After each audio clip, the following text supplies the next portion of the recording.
swap tenders. Murdoch is a goods engine on Sodor, and Ferdinand is a logging loco that works on the island of Sodor. One day, Murdoch and Ferdinand were having a change of plan, and they all had to agree. Ferdinand, said Murdoch, there's been a change of plan. And what is it? Said Ferdinand. Can we swap tenders? Of course, said Ferdinand. And then they decided the plan. The drivers and firemen already heard of it, and they decided that it was a good idea. And with that, they decided to swap tenders.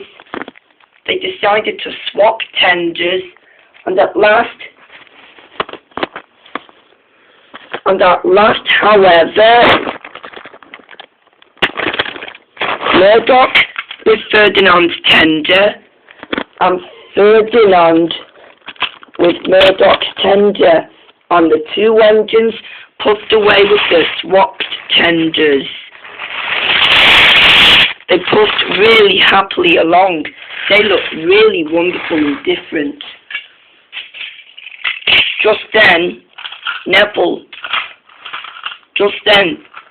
the new engine, and Emily were talking when they saw Murdoch and Ferdinand. Why have you guys changed tenders? They said. We don't know, they said, and they all puffed away. Ferdinand and Murdoch and Ferdinand enjoyed this, and they decided that it was a good day at all. Ferdinand and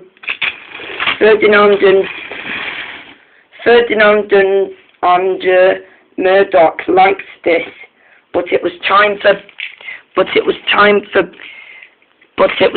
the two of them to shunt trucks in the yard with Proteus before they start work.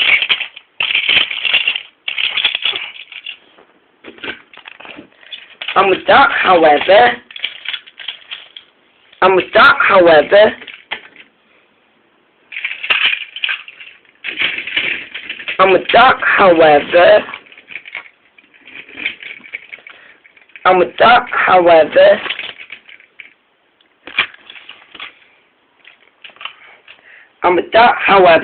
the two friendly tender engines enjoyed themselves, and they were good friends with Proteus. They didn't mind what they did. They tackled goods trains and coaches easily. But while the two engines unshunted them, trucks knew better not to try any tricks. And there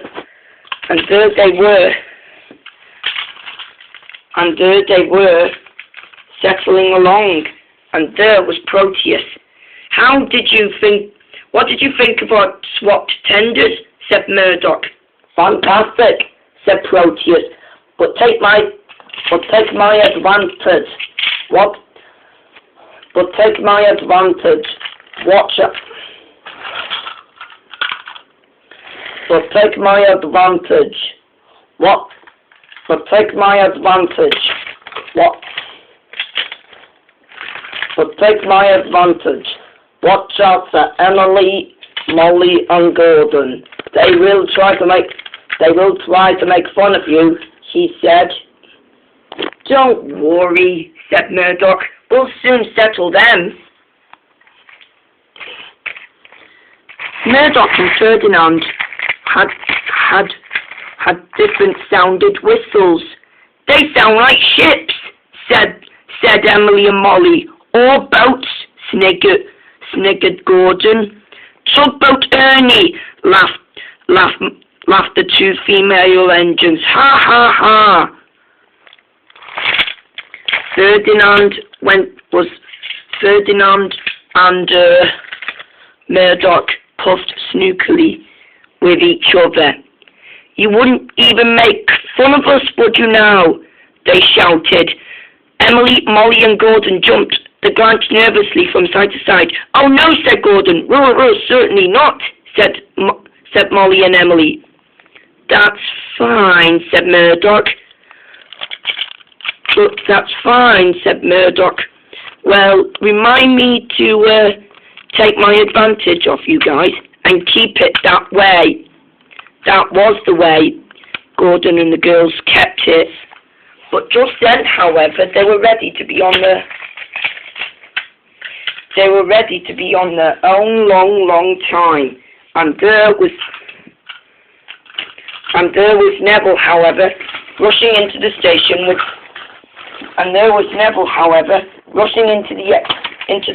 with the express. Neville liked expresses.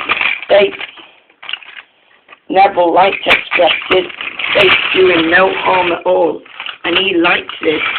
That was why he was a really smart engine at this on Sodor. He liked it so much that just then, however, times had changed. Neville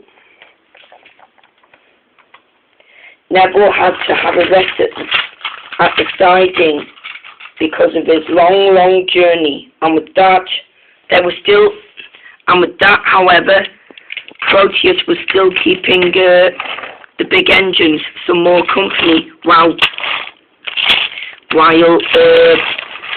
Ferdinand was puffing around the line, while Murdoch was able to take away the coaches. Murdoch didn't know what he would say. Murdoch was too busy thinking about Ferdinand. He and Ferdinand with their swapped tenders when an awful thought struck him. I hope the Fat Controller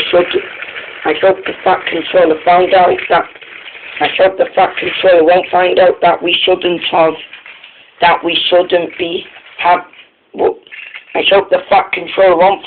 that we shouldn't be swapping tenders. I don't mind having my own one back. He worried so much over this that he had forgot about Gordon's second express coach. He pushed it with the others with Annie and Clarabelle into a siding when an amble alarm joined in with Ferdinand at the junction. But just then, however,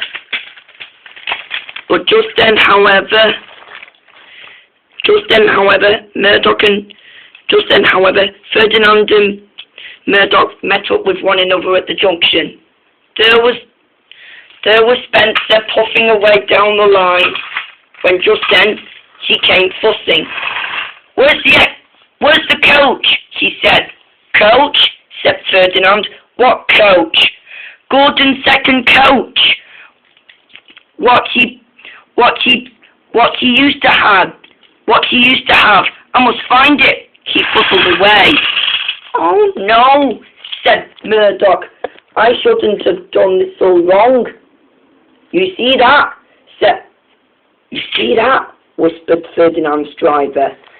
Some more and more angry passengers were erupted from the siding. They're complaining to the Fat Controller. He'll be coming here next. And they all whispered a plan to each other. Now listen, said Murdoch's driver. We'll change back into our own tenders.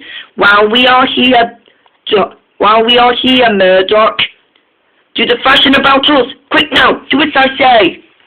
And there was Murdoch puffing out of the line, and there was the Fat Controller. Ah, he said, if it isn't Ferdinand, and why are you not taking the goods? His driver showed the Fat Controller Neville's tender uncoupled. So, Murdoch disappeared as well. He came in, sir, said Ferdinand, and thought he was late. Well, answered the Fat Controller, Gordon's coach disappeared, and Murdoch disappears too. The passengers walked away, and the Fat Controller didn't say a word. But after Ferdinand was a little upset, he thought he was crying, but he wouldn't. He swung round suddenly. Ferdinand, he said, was you and Murdoch chomping in one of your tenders? And Ferdinand didn't say a word, even Murdoch as well.